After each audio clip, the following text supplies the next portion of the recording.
Bonjour, lors de cette courte vidéo, nous allons voir comment intervenir sur les paramètres de l'indicateur de divergence sur le répulse.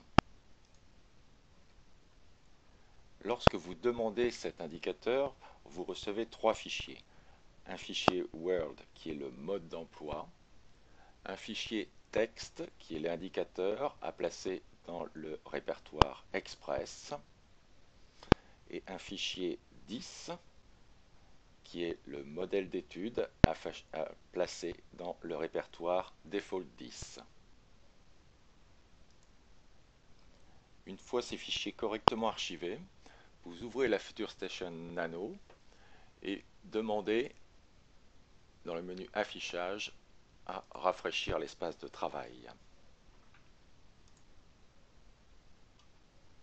Pour afficher l'espace de travail, il vous suffit de demander sur le support de votre choix, par un clic droit, d'appliquer le modèle d'étude MOG divergence. Divergence répulse, pardon. Voilà.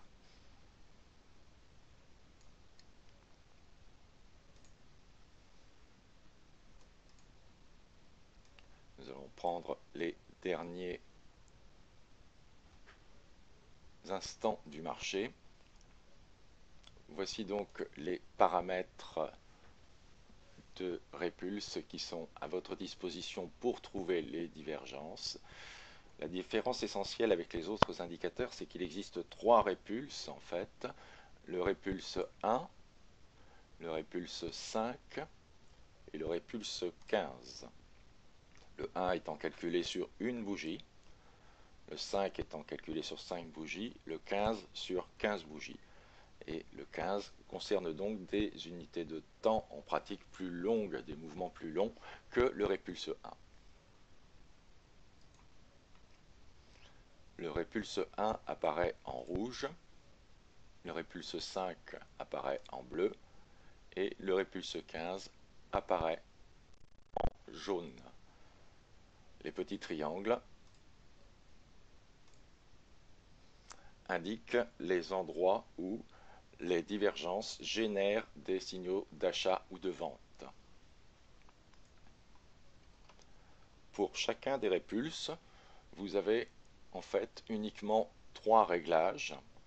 Le réglage qui concerne la qualité des sommets, la longueur des sommets, en fait, pour qu'ils soient considérés comme un sommet et qu'une divergence puisse être tracée dessus. Le smooth des bas, la longueur des bas, pour que les bas soient considérés comme des vrais bas. Donc ces deux paramètres sont réglables. Ici, par exemple, sur le répulse 1, nous avons une divergence entre ici et là, puis une autre divergence entre ici et là, donc des divergences très rapprochées qui sont dues au fait que l'écart minimum de 1 a été adopté pour le répulse 1. Si vous passez cet écart à 2, 3, vous voyez qu'il ne reste plus qu'une divergence, 4, une nouvelle divergence apparaît, c'est-à-dire que maintenant la divergence est jugée entre ce point-ci de répulse et ce point-ci pour donner le signal d'achat qui est ici. Plus on exige un smooth important, plus on exige que le bas ou que le haut d'indicateur soit significatif. Le troisième et unique paramètre consiste à activer ou à désactiver le répulse 1. Par défaut, il est activé. Ici, je le désactive, c'est-à-dire que les divergences de répulse 1 ne sont plus prises en compte. Seules sont prises en compte les divergences de répulse 5 et les divergences de répulse 15. Pour les répulses 5 et 15, les réglages de smooth, de qualité des sommets et des hauts, sont exactement du même type que pour le répulse 1. Le paramètre suivant s'appelle décale entrée.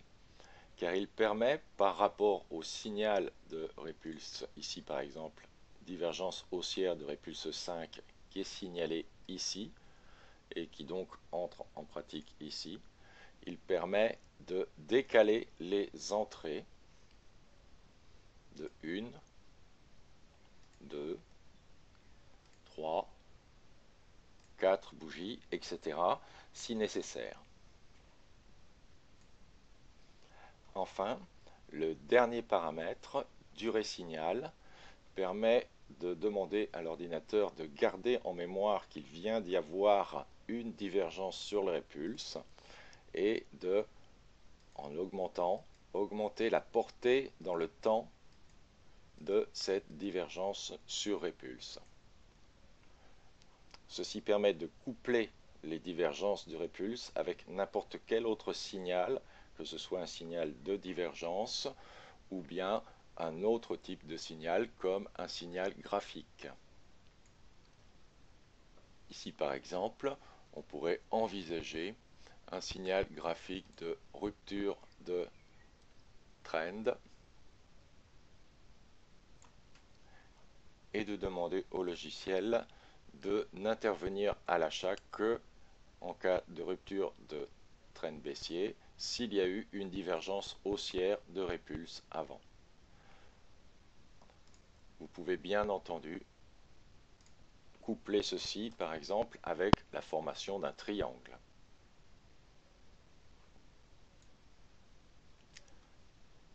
Pour voir quel est votre résultat, vous pouvez demander à la barre d'information de vous montrer les résultats. Ici, dans l'évaluation, par exemple, sur l'échantillon, voilà les résultats, ainsi que la courbe, ici, la courbe de gain. Pour avoir la courbe de gain en entier sur l'ensemble d'échantillons, vous cliquez ici.